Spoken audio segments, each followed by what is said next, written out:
Hey, what's up, everybody? Anybody there? Anyone there? Anyone there? Can y'all hear that? Can you hear the vibes? Hey, hey. What's up, Nicole? What's up, Strength City Fit? How you doing, Brad? Glad to have you. Strength City said, I think my mic is off. No, you can hear me. Can you hear me? Lulu, Patrick, what's up? What's up? I see that Ronald Julian is in the building. He's walked into the apartment. I appreciate you, Ronald. Thank you so much. I'm going to let Ronald in.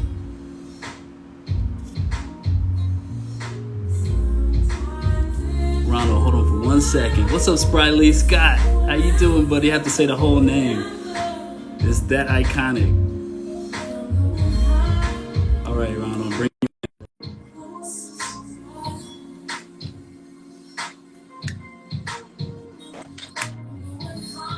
Ronald, where you at? Yo. Yo.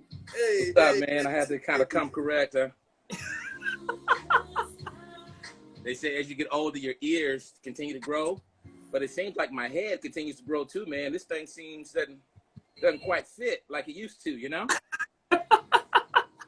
You looking fresh, man. But I figure I had to represent since I'm coming on the Mr. Baldwin style show, man. So I had to come at least somewhat correct, you know? Well, I appreciate it, man. You look great. You look Likewise. awesome. You feeling, man? How you doing? Pretty good, but I can barely hear you. Hang tight. And I'm going to change mine, too. Like, I'm still holding my lint roller microphone. I don't know if you can hear me better with it or without. I'm going to turn my mic up, too. Turn my volume up, too. And we'll get into it. Is that better? Yeah, that's much better. Much, much better, man. Thank you. 1, 2. 1, 2. Crazy. 1, 2. Press conference. Oh, you got the real joint. Oh, okay. Yeah. You pulling out the big guns. I see what's going on with you. Well, look, man, before we get started, I just want to welcome everybody. Thank you guys for coming on. Thank you for joining us as we discuss some important things. One important thing in particular is purpose. And we pray that you get some juice out of this, some things that you can chew on for the rest of this week or maybe even for the rest of your life. So before that, I want to say welcome to our house. Don't come in here with your shoes. Take your shoes off. Don't be traipsing all around my place.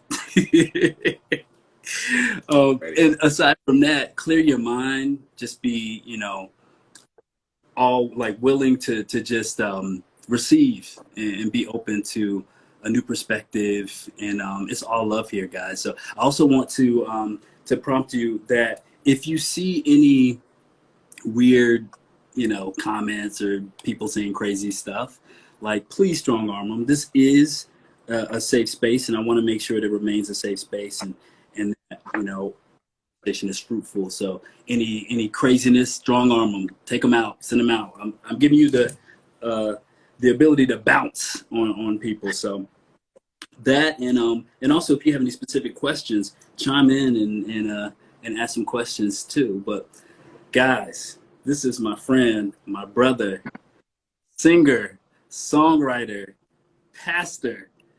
Should I keep going on? Man, get out. Yeah. Mr. Ronald Julian. How are you, man? Man, I'm doing well, man. I'm grateful. I have so much gratitude, man, that I am being deliberate and intentional about exercising on a daily basis, man. Oh, that's what's up. That's what's up. Man, I'm trying to. It's real, Doc. It's real. It's real. It's necessary, man. It's necessary for me. So I'm doing well, though. I'm doing well. In the day 2047 of the quarantine, right? Yeah. It's like I think it's actually like day 103 or 104 or something like that. Yeah, man.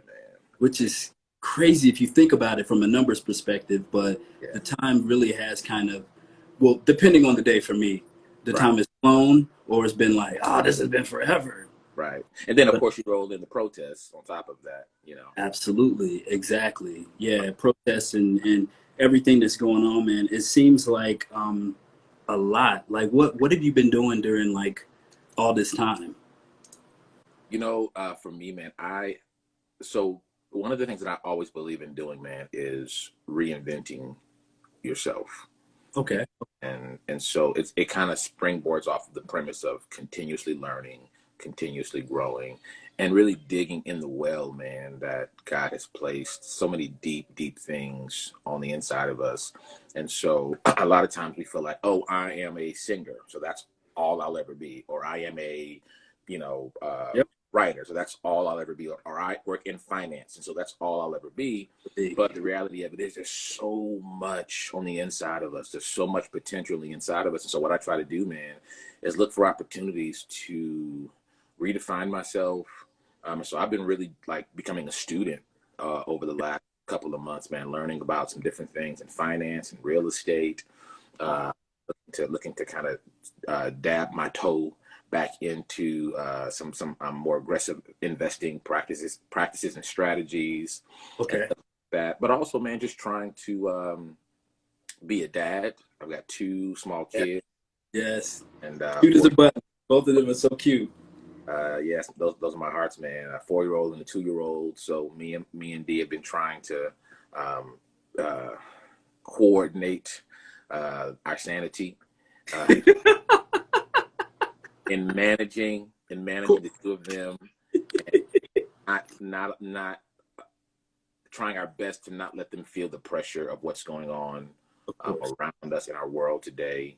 And so that's what we've been doing, man. Me and Dee been getting stronger, man, having great conversation. My wife, Deandra, getting stronger, having great conversation and talking about our now and our tomorrow.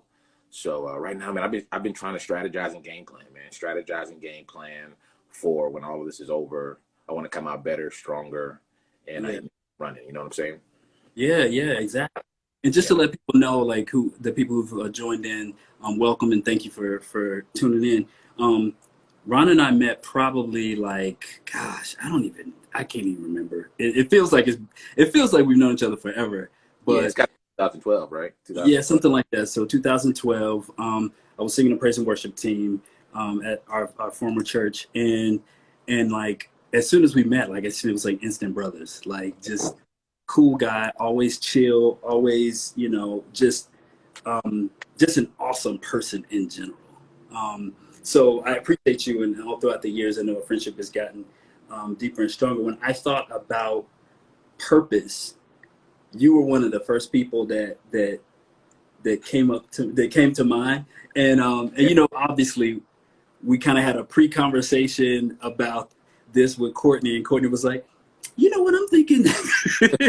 So she gives the cosign on the topics and stuff Yeah, too. yeah, So, yeah. Sure. um, but I want to know a little bit about like your journey to find purpose, because I think that will help people, and then we'll get into a little bit more detail.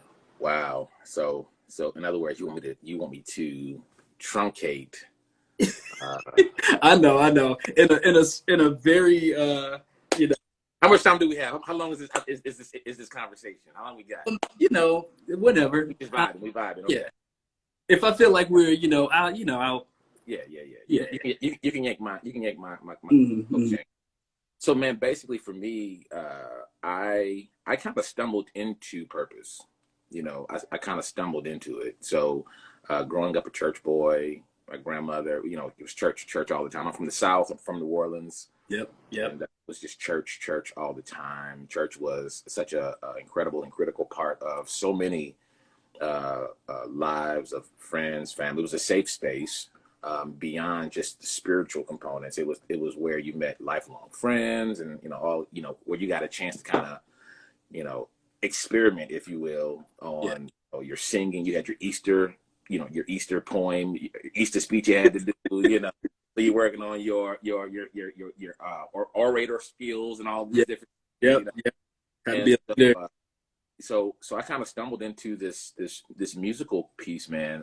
My grandmother, she played the piano, and this is a true story, man. So I would always imitate her and mock her and just bang on the piano, and she would never chastise me for doing that. You know, as loud as I can imagine, I probably got on folks' nerves just banging and banging. And that was around 6, 7 years old, man. But at the age of 8, she's like, "Man, you really want to play the piano, don't you?" I said, "Yes, ma'am." And so she anointed my hands, bro, and she prayed over my hands, dude. No lessons, no instruction, just the gift of God, man. And by the time I was 12 years old, I was the main musician at my church. Yeah, bro. That's the Never knew that. Yeah, bro. Yeah, yeah. So that's kind of the story of how my musical journey started. And it was funny, man. So back then, you know, they didn't have all these synthesizers and keyboards and everything. We had a No. grand piano Yeah. in the church. And I was so short at the age of 12, bro. They had to put a phone book on the piano bench so I could see over the piano to Are you get serious? the bro. I'm so glad that nobody has a picture of that, man. I can Yeah. I pray. wish somebody did have a picture of it. Yeah. You wouldn't believe it. You wouldn't believe it, bro. And so from there, man, my love for music grew, my passion for music grew, and so much so that when you're 13 years old and you're trying to tell the choir director, no, that's the wrong note. It kind of comes off like you're being a little prick, you know. Yeah. You know, so then also, what happens is when God gifts you and he sets you apart, man, it's easy for your gifts to kind of rise to the surface and rise to the top, regardless of age, regardless of, your background or your experience. And so what happened was God kept causing the gift to rise in these spaces. And so by like 14 years old, man, I was leading praise and worship. I was over choirs at my church. I was, running choir rehearsals, all of these different things, man. And because for me, I took it seriously. Like I love music, man, and I love God. So it was like a perfect kind of a dynamite package between those two. So even at the age of like 16, 17 years old, I was directing the University of New Orleans gospel choir. I was directing a gospel choir. Bro, blowing my mind right now because this is the stuff that like I know you didn't. I know. This is. So I'm trying to figure out how far I should have gone back. So exactly. This is dope. Go ahead. So, the way that started was I was the musician initially for the choir. A good friend of mine, he was the choir director for the college choir. But like a few weeks into that's the first semester I started playing. Okay. He decided to join the military, and the choir's like, "What are we gonna do?" Yeah, who's gonna step up? Yeah, and somebody made the suggestion. Well, when the guy's not here, Ronald does just fine with running rehearsals. So why don't we let him do it? And so, yeah, man, when I was still in high school, bro, I was directing the gospel choir at the University of New Orleans, bro. Yeah, and we built that choir. When I first took over that choir, man, we had 12 people, and at its peak, we had probably about 70 or 80 people touring all throughout the southern region. We went on tours in Dallas, Texas, Tampa, Florida. We were all over, man. And it was a really, really cool experience for me. Again, stumbled into it, from my point of view, stumbled into it. But I think as I look back, I just tried to remain open. I tried to exercise and work on my craft. Yes. Right. And exercise, work on my craft, and remain open. And there was a pastor friend of mine. He always said this to me. He says, man, purpose is when preparation meets opportunity. Right. Yes. And that I always watered that seed, man. And so when I was working hard and being serious about my craft in church, wasn't getting paid for it, just was serious about it, loved the Lord, loved to do it, loved working with music. The guy who was at my church said, hey, man, I'm directing this choir at the college. I want you to, come in and be the musician if you don't mind. From that point, door opens, he leaves, I step in. I did that for 6 years, I believe, paid. They ended up paying me and compensating me for it. Ended up going, we were supposed to go to Morocco, bro. We did Jazz Fest and all that stuff. We were supposed to go to Morocco. They invited us to do a jazz festival out there. They were going to pay all of our expenses and everything. And that was the year Hurricane Katrina hit. And so it just kind of put the kibosh on everything. Of course, of course. And but from there, man, Katrina knocked me to Dallas, Texas. I served as a worship pastor for a church there. That is where I recorded my first album. And I won't go into I won't go into the story about how all of that happened, man. But just my first album featured all of the musicians from Kirk Franklin's first album. Wow. Like all of them. And how all that happened was just, again, man, just being open. Yeah. Being open, having no agenda, just being on the ride that God was taking me in. But being very aware when the moment happened, like boom, stepping into it. You know? And so I recorded albums there. And then from there, man, I transitioned to Miami, Florida for a quick second. Mm-hmm. Well, I didn't know it was going to be for a quick second. But I transitioned to Miami, Florida. Long story short, there's this guy at the church that I was at there. He was like, man, I want you to sing for my daughter's wedding. I'm like, man, I don't do weddings no more. I'm so tired of weddings. I'm tired of running behind, chasing brides and grooms for my money. Yes. Check being wrong. Look, yeah. we know. I'm done. So what I would do I think is similar. So yeah. I would charge like absorbent amounts of money, like, knowing that they'd be like, oh man, that's too rich for my blood. I can't do that. So he was like, whatever your rate is, I'll pay it. I'm like, wow. So long story short, man, I didn't charge him. I don't think I charged him. Maybe I did, but it was like, there wasn't anything. You probably did. I probably did. Yeah. So anyway, I ended up meeting my wife at this wedding. And this is kind of the story that the part of the story that you know. Yes, this is the part I know. My wife was already living up here in the New York area, and I had just gotten down to Miami, and we prayed about it and kind of talked about it and discussed it. And the Lord was very clear that I needed to come here where she was, because initially the game plan was she was going to come down and be with me in Miami. But the Lord spoke very clearly that it was for us to be here and to build our life, start our life at least, together here in the New York area, man. So wow. Yeah. So that's the really truncated version of the story, man. There's some trips to Africa in there, and Germany and Europe and all that stuff. But that's what I was going to say. I know that that's the truncated version. Exactly. I know that there's some detours and some things that the road to, in someone's life is never straight and narrow like that. It's absolutely all of this and, to get to where you're going. I want to take a second to define purpose just from like the definition, just the, what is it? The Webster Dictionary version of it. Yeah. Yeah.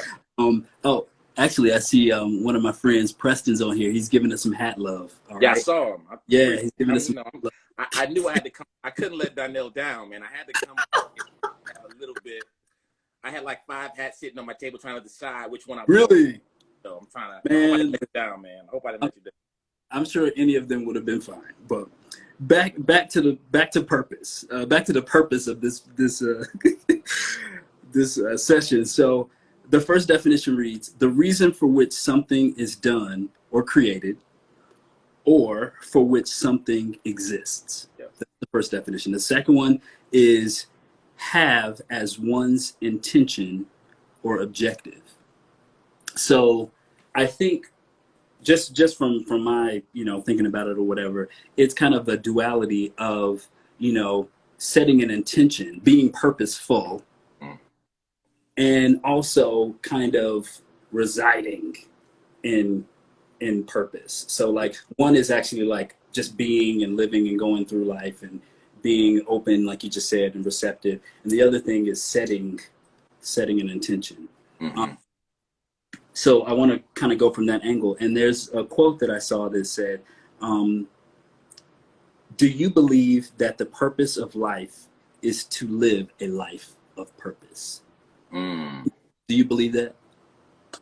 I do, man. I think that living in purpose is easy. I believe living on purpose is difficult. Ooh, okay. I was going to take a sip now. Tell me, go into that. So you were created, if you believe what I believe, you know, I'm a man of faith. I'm a Christian. And so I believe that when I was created, purpose was given to me, right? So the Bible tells Jeremiah, the Lord told Jeremiah, he says, I knew you before you were formed in your mother's womb, and I called you. I knew you and I called you. And to me, what that says to me, there was a level of intentionality about God creating me, right? And God preparing the earth for me. Wow. Okay. That's good. That's And good. so what I have to do is now I've got to yield to, I've got to submit to purpose, on purpose, meaning that all of the things that go towards me achieving my purpose, it's already in me. It's already been given to me. It's already been preordained. The problem comes in though is because we get stuck in a space, whether it's in the space of comparison, whether it's in a space of impatience, whether it's in a space of someone else's idea of our life. We get Yeah. stuck in all of these places. And so when there's time for a shift to happen, like one chapter of our purpose is ended, and God is saying it's time to go to another chapter, or it's time to make a quick turn, or it's time to detour or maneuver, or stay right here. We struggle with it because we bring into the equation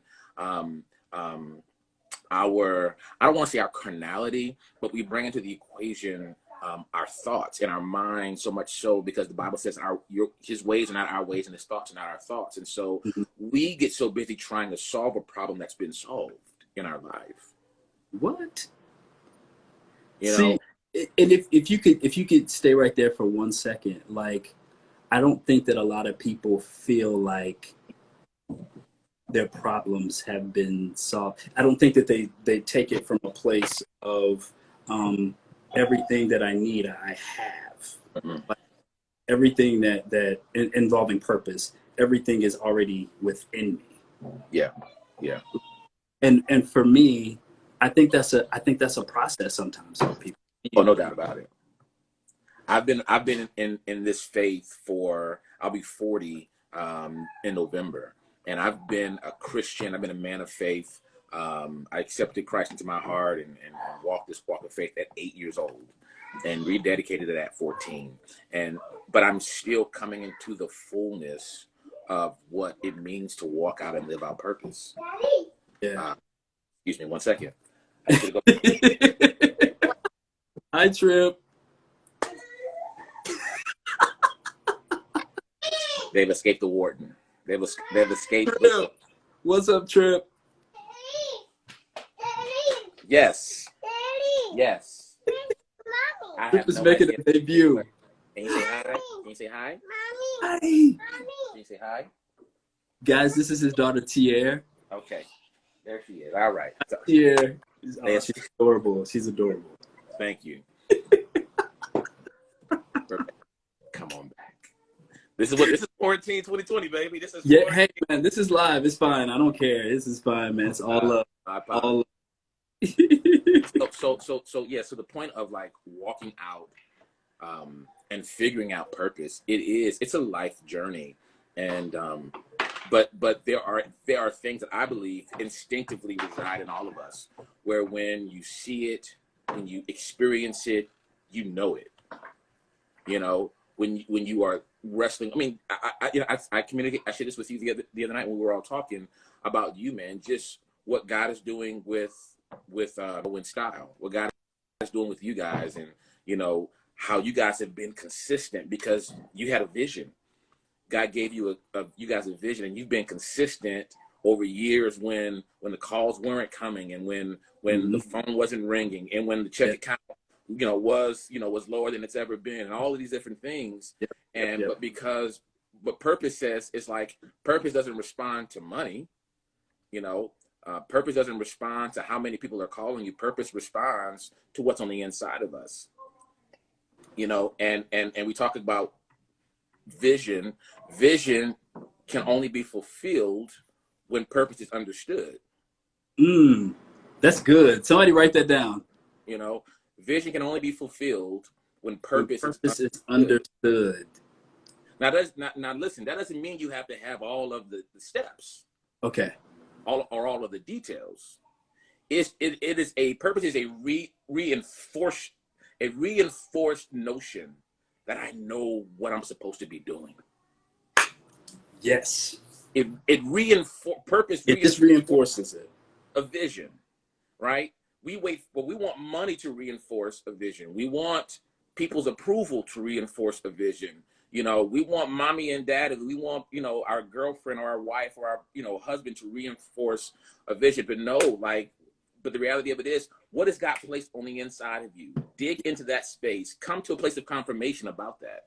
Yes, and I think a lot of times people get lost in, especially in this social media era, where it's so easy to go on someone else's page and see like, I wish I was in Cozumel, Mexico right now. You know what I mean? I wish I, had this and that, and I wish I had that. Their relationship looks amazing. Oh, I wish I was that fit. Oh, all the I wishes and all the looking over at someone else's and comparing yourself to someone else's purpose. Facts. That sometimes we end up losing our own.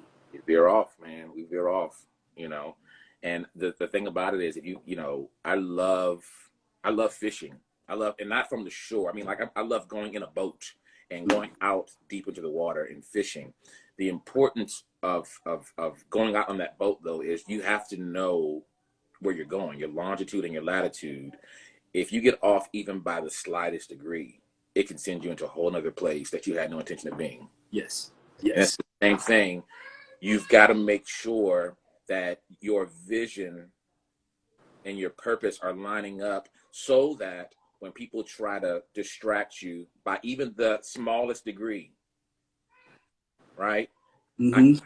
You see that Instagram picture of that chick in Cozumel. You're like, to my living my best life, boss girl, or all of these different things, and you get your eyes off of what I should be focused on. Yeah. And now you're questioning everything.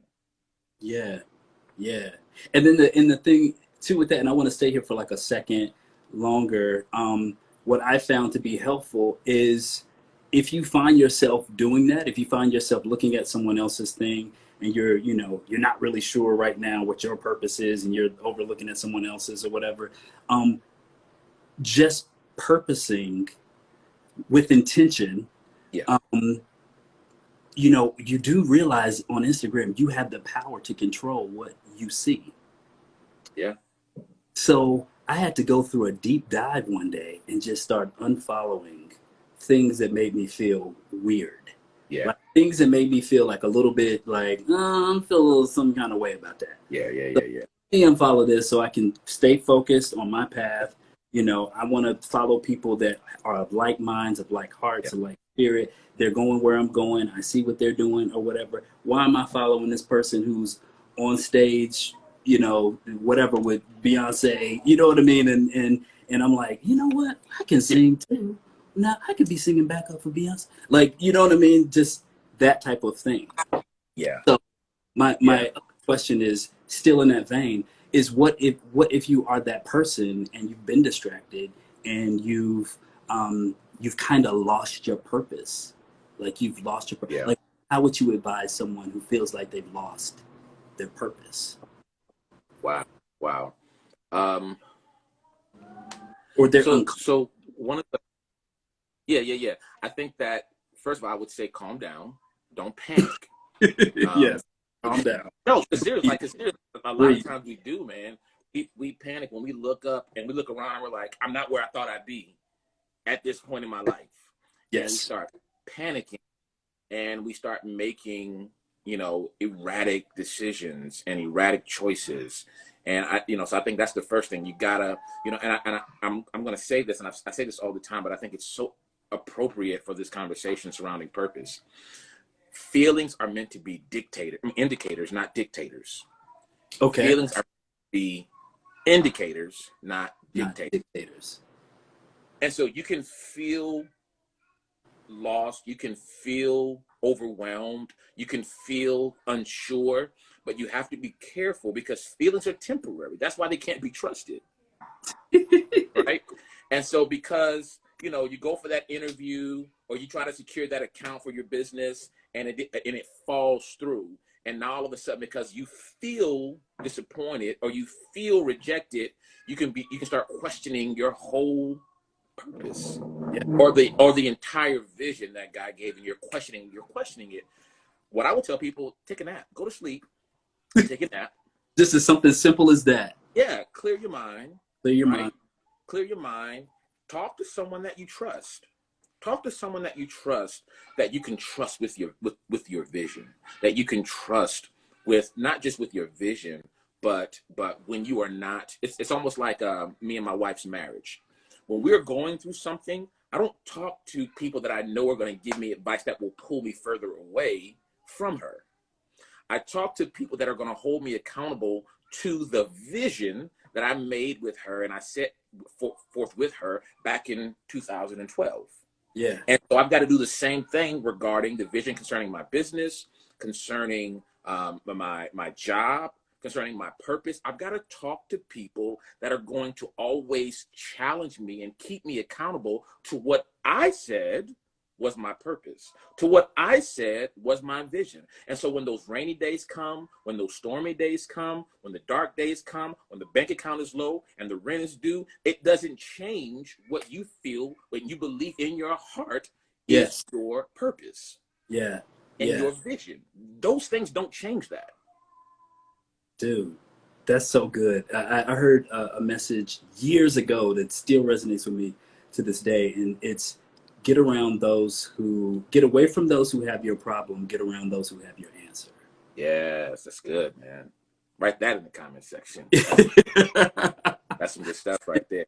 And especially if you want to live a purpose-filled life, it's very easy sometimes to go with the humdrum, to go with the naysayers, to believe what's being said about you, but and to turn down that small voice inside of you that's telling you something else. Yeah, absolutely That's, right. that's really aligning with your purpose, and then you kind of start to veer off, off the way, like you said, and kind of, start to go off path. Yeah. Another question I have for you is you're you're a man of multiple talent, and I want to know how you feel about having a life of, and I'm trying to figure out how to word it, a multi-purposed life. Mm. So because you have all of these gifts, do you believe that you can have more than one purpose? That's a Is that great question. That's a great question. If I understand the question, I'm going to say I don't think that you can have more than one purpose, but I do think that you can have more than one means of achieving that purpose. okay? Okay. Right. So I think so. For example, um, and this was a really great thing for me. So my wife, and not trying to do a shameless plug, but my wife has her own lingerie business. Yes. Uh, Yes. You can go ahead and say the name. Tell them what the new Susie, the the new Susie, the new NYC. Susie. Yes. It's pretty dope. Yes. You guys should check it out. It's the take on, Susie Homemaker. That's the old Susie, but Yeah, she's working with the new Susie. for All right. sure. Check that out. Really dope. The new Susie. But the thing that was really dope about our situation was it's such a novel idea to have a pastor and a minister who has a wife who sells drawers and panties.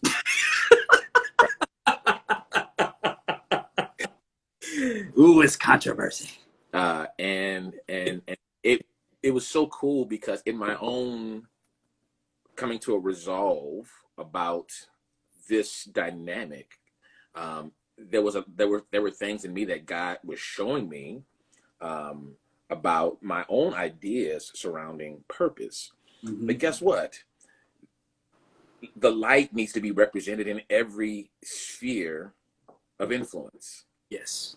The light, the for me as a believer, every sphere of influence needs to experience this love and this joy and this peace that we talk about, that we talk about, that we say we have. And not only that, at the end of the day, we all got to buy them. Yeah, so yeah. Why not? It's essential. Yeah. And so it takes you. So for me, it allowed me to see that purpose supersedes the stage. It supersedes the platform. It supersedes needing tens of thousands of people watching, right? Yeah. I am achieving God's purpose, raising these two beautiful children. Yeah. Right. Yeah. But my purpose is, to allow the people in my purview to experience unconditional, authentic love. That's my purpose. Absolutely. And so I can do that. So when I'm doing music, I keep that at the forefront when I'm writing, when I'm performing. When I am preaching or speaking, I keep that at the forefront when I'm sharing. When I'm hosting, me and Dee we're hosting an event, a barbecue or a dinner party. I keep that at the forefront. I want people that when they walk away, they are better off. Yeah. Than when they came in. Yes. I like your take on that, because I think it gets confusing at times. Some people think that, like you said much earlier, like, oh, well, I'm a singer, or, what if you've been gifted with, I'm a singer, I'm a writer, I'm a dancer, mm-hmm. I'm an actor, but then also, this. And I find it, whenever you're trying to define those things, if you keep that one purpose in mind, and you can tap into all of those gifts. No doubt. I mean, you can look at is it Danny Glover? Okay. Is that his name? The one who Donald. I'm sorry, Donald Glover. I'm sorry. Donald. Yeah, Danny's his dad. Yeah. Donald Glover. I mean, he's a perfect example of that. And I think also too, like, let's talk about it like from a standpoint of like just systems. You and I are 80s babies, right? Yeah. You might be. Are you a 70s baby? Are you a late 70s baby? You know what? Let me tell you something. Don't get your hat knocked off, okay? Don't get your hat knocked off. No, I'm only 1 year older than you. I'm back. No, so we're 80s babies, right? So we saw our parents go to work for 30 years, or our grandparents go to work for 30 years, same job. When they finished working, my dad was a postman. He delivered mail for 30 some odd years. That was what he did. Boom. That was it. But now we are seeing, our generation was like a bridge generation. And so now we see millennials and post-millennials, every other week they got a new thing going on. They got a new business, a new career. Yes. I'm a traveler. I'm a this, I'm a that, I'm a tech guy. And so we understand that because part of us, like, we grew up when we were 10, 11, 12, 13 years old when the internet kind of first became available, widespread in our homes. Before that, we were outside playing with sticks in the backyard, right? Mm-hmm. And climbing trees. For real. And so and had to. Right, exactly. Go outside and play. All day. I just mopped that floor, right? Exactly. Get out of my house right now. And so I think that we are seeing, a kind of evolution that's happening right now where people are allowing themselves to be enamored with the journey of purpose and finding out purpose, and not feeling like I've got to hurry up and get a house and get a job and get insurance and do these things. But I am now looking forward to understanding the purpose of life and the purpose of why I'm here, and interconnectivity, and taking a weekend and traveling to Africa just to go and connect with that culture. You better stay longer than a weekend, because that's a long flight. It's a long flight, Doc. But it's a long flight. But I think that it's another dispensation or revelation or download of what it means to live in purpose, on purpose. I agree. I think so dope. It's so dope. And I think what was also dope, and kind of like what we're seeing now, I think a lot of people and I'm not even surprised by it, but because, all this stuff that has happened to us, a pandemic, having to be forced to be, with your thoughts on a daily basis for over 100 days, to, this racial divide, this call to action for people to understand what racism means and what Yeah, racism is. I feel like a lot of people are finding their purpose. I, absolutely. I'm seeing that a lot of people that would not normally speak up Yeah, and would not normally share their stories, their lives, their journey. yeah, If they're on the ally side, where they're like, you know what, hey, this is not right. yeah, Someone who's a little bit more quiet, more demure, they're finally speaking up. yeah, yeah, My purpose in this storm, like in yeah. this, what seems, seemingly is calamity and chaos, but purposeful, Yes. Yeah. purposeful. And Mm. so I find that to be very interesting, man. And a couple more questions I have for you. Yeah. Do you think is well? Do you think that you should be out here doing like all of the things, or do you think that there's like so say for instance, I'm not that great of a multitasker, and I'll say that I'm like I have to kind of do one thing, finish it, do one thing, finish it, do one thing, and finish it. Yeah. So for someone who has multiple, things that they're residing in, their gifts, their talents, or whatever, you know, like how would you even suggest someone tackle that? Yeah. Like in terms of finding purpose. So it's difficult, bro. It's a challenge. And I would be disingenuous if I didn't communicate that's difficult to do. You Yeah. know, since I stepped into pastoral role 3 years ago, my music has taken a huge hit as far as me writing and performing and traveling and doing those things, Mm-hmm. as well as it's kind of difficult to record reference tracks in your basement when you got your kids Sneaking in, doing sneak attacks. yeah, every 30 minutes, man. And so um, there are seasons and there ebbs and flows to it all.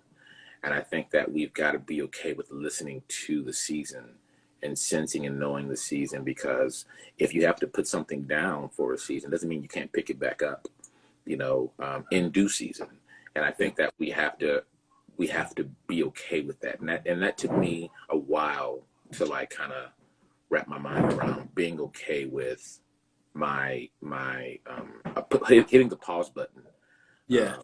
in certain areas, because don't get me wrong, I still do music, I still write, I still do all of those things, but not nearly at the rate I was doing it you know prior to 2015 when my son was born, or prior to 2017 when I began to pastor a church in Harlem. And so me coming to a place of being okay with it, because knowing that it's temporary.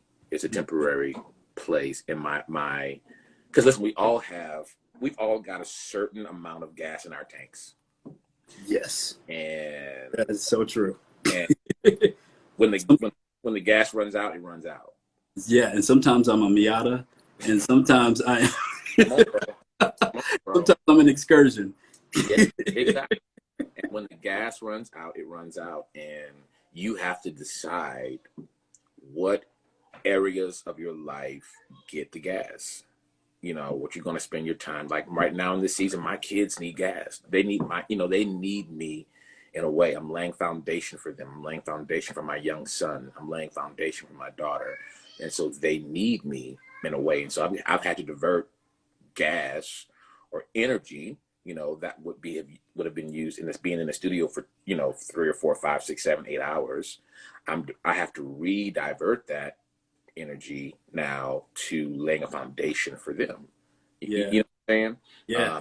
And so same thing with the church, same thing with my wife, same thing with other aspects of my life. And so everybody's been graced with the level of of of of grace to do.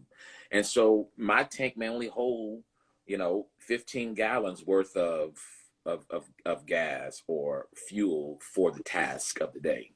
You might have a 25 tank of gas, so that's cool. But also you may prioritize things differently than I. Like True.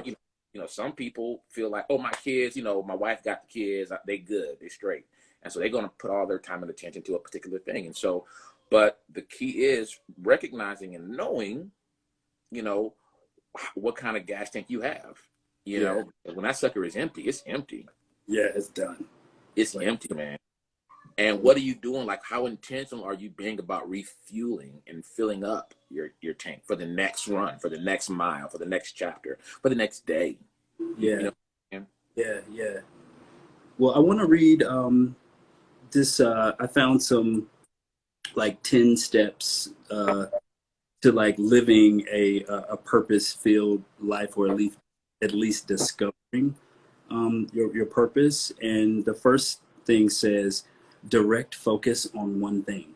So I think that's funny that, once we've had this conversation, I just asked you that question, and, you found it difficult. I find it difficult. I think everyone finds it difficult to try to focus on all the things, Yeah. So this suggests that we should direct focus on one thing. Number 2 is treat yourself with compassion. So have some self-compassion. And I think, like you also mentioned, like years before, we have parents who stayed in jobs for 25, 30 years and stuff. And now we're at this place where we're kind of like, I think I just want to enjoy the journey. Yeah. I think I want to take a year off before I go to college. Yes. I feel like that didn't really happen that much back in the day. But now, we're giving ourselves a little bit more self-compassion. Number 3 is practice self-awareness. And I think that's a huge one, dude. Yes. And especially now in these times where we're like I said, we're with our thoughts. We're at home. Practice self-awareness. 4, be present in the now. Bro, you preaching right there. Whoever wrote that article is killing the game. Yeah. Be present in the now. And it's so hard to sometimes, because there's so much going on, especially now. Especially currently, what we have going on is, 3, 4, 5, 6, 7, 8 major things, and they're all happening. And let me say this too, man. It's so important to be able to separate the now from your now, right? Yes. So you've got like pandemic going on, you've got riots going on, you've got protesting going on, you've got election stuff going on. You got all these different things happening. You got stuff going on with your extended family over here. You got stuff going on across the country. You've got to be able to process that, like, what's my now? And being in this space, being in a place to be able to like process and be self-aware about what is important priority to you.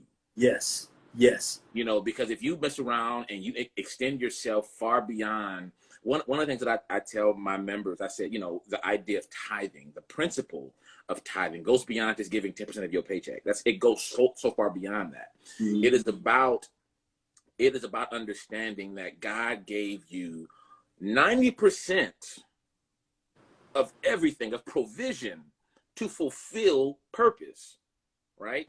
And so 10% is a point of sacrifice, of saying, God, I thank you for what you've given me in my time, my talent, and my treasure.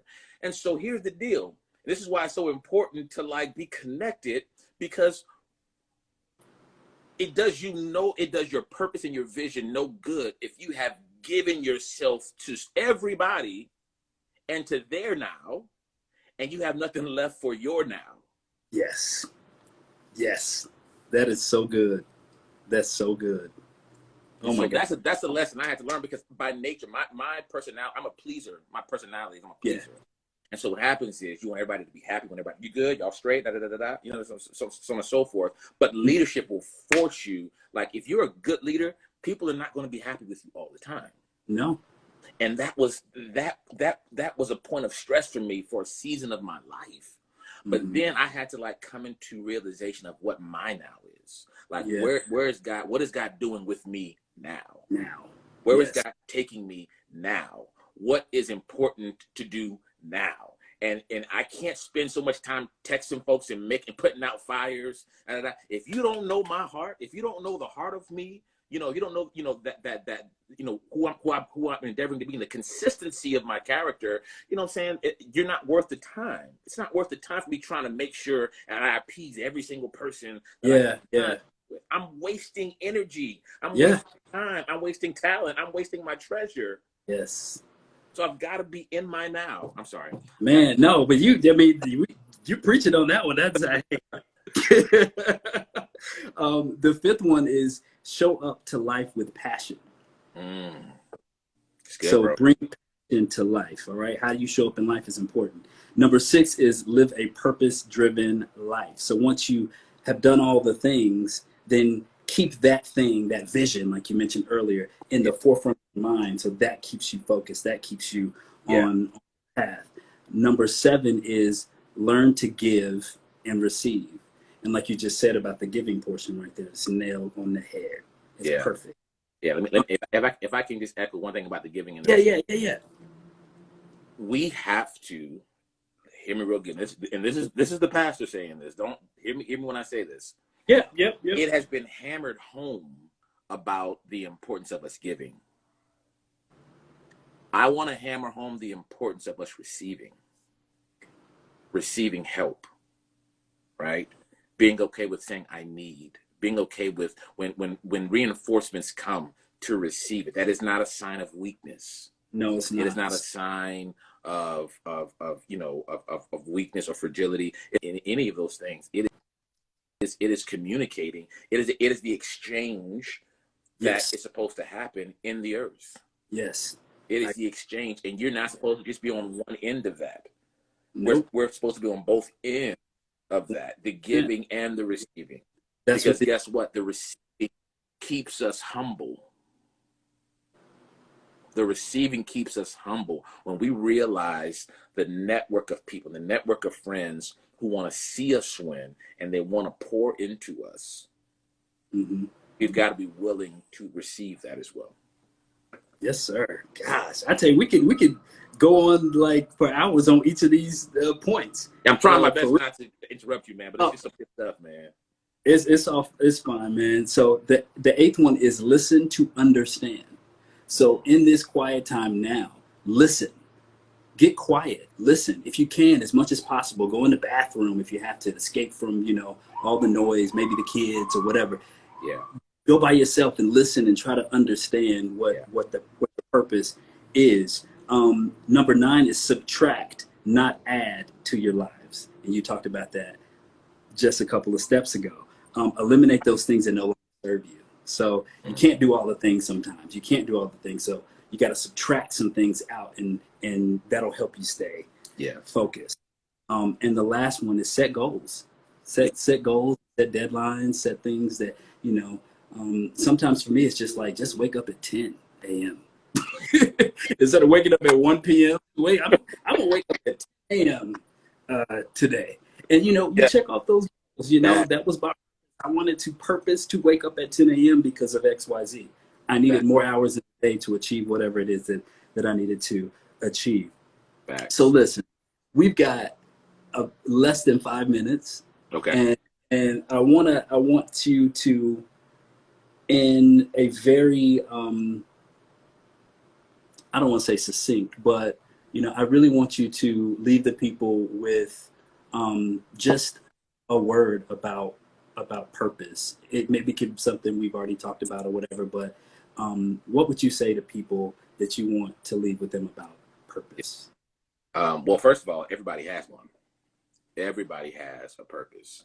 I think that to be willing to hear and to receive what your purpose is, irrespective of what someone else's purpose is, that may be doing similar things or maybe achieving greater results than you in this season or in this time. If your purpose is tied to 20 people, then kill it with those 20 people. Yeah. Kill it. Yeah. And don't feel like don't feel like you achieving your purpose is tied to the masses knowing about it. Because guess what? The way that I'm built, and the way that and what I believe, there's only one purpose. There's only one person rather that I'm worried about signing off on my life lived here on the earth. And I want to hear God say to me, "Well done, good and faithful servant." Right? And so for me, I have to live in such a way that is not tied to people's opinions of me, not tied to people's ideas of me, but being willing to like take a leap of faith, a step of faith, a crawl of faith in the direction where I believe God is calling me to, and trusting people enough. Like I had a session a couple of weeks back with some really, really great friends of mine, and I was vulnerable enough to share with them even areas of my life that I'm fearful, that I haven't stepped into because of fear. And to be able to have those dialogues and those conversations, because for me it was a point of victory just to even come, like to realize, like to connect dots of why am I afraid in this area, to be able to connect dots. And so I'm grateful for my village, man. I'm grateful for the people around me who challenge me, and I think that everybody needs to be okay with failing. Right? Yes. Be okay with dancing with fear, right? Because the fear, it may never go away. Mm-hmm. But being able to know how, I tell the story all the time, man. So I've been singing on stages since I was 5 years old, and I'm still terrified when I go on stages. Yes. And folks like, you never can tell that you're scared. That's Yeah. because I've been praying, fasting, rebuking the devil, warlocks, over the spirit of fear of my life. But for whatever reason, fear always creeps in when it's time to go on stage. And so what I've learned to do is have a beautiful, terrible dance with fear. Yeah. You know, and the last thing I'll say is I have this quote on my phone. I want to read it to you guys. It says, hell is the day the man I am. Hell is the day the man I am meets the man I was meant to be. Listen again. Hell is the day the man I am meets the man I was meant to be. Wow. Hell is the day the man that I am meets the man I was meant to be. And so I want that to be a blessing and a word of encouragement to everybody on here. Like, there are two types of regrets. There's the regret of what I did, of action, and then there's the regret of inaction. The regret that hits home the most, that keeps people bound and depressed and suicidal, this is scientifically proven, it is not the regret of action. It is the regret of inaction. Wow. Because I spent all my life thinking, what if? What if? What if? What if I would have shot my shot? What if I would have made my pitch? What if I would have, recorded the album? What if I would have done the clothing line? And you'll never know now. And that is what eats people up. Yes. So people need to I hope you watch this back, because it was tons of gems that were thrown out there. Look, very quickly, tell us where we can find you, and tell us your church. So I'm at obviously I'm on Instagram right here, Ronald Julian. Ronald Julian. On Facebook, Ron Julian. I think I'm on Twitter too. I got to be more active on my Twitter game. But I'm everywhere, man. So my church, we got a small little growing campus in Harlem. We meet right off on 134th and Adam Clayton Powell. Right now we're doing obviously live stream because of the pandemic, but we'll be back in the space soon.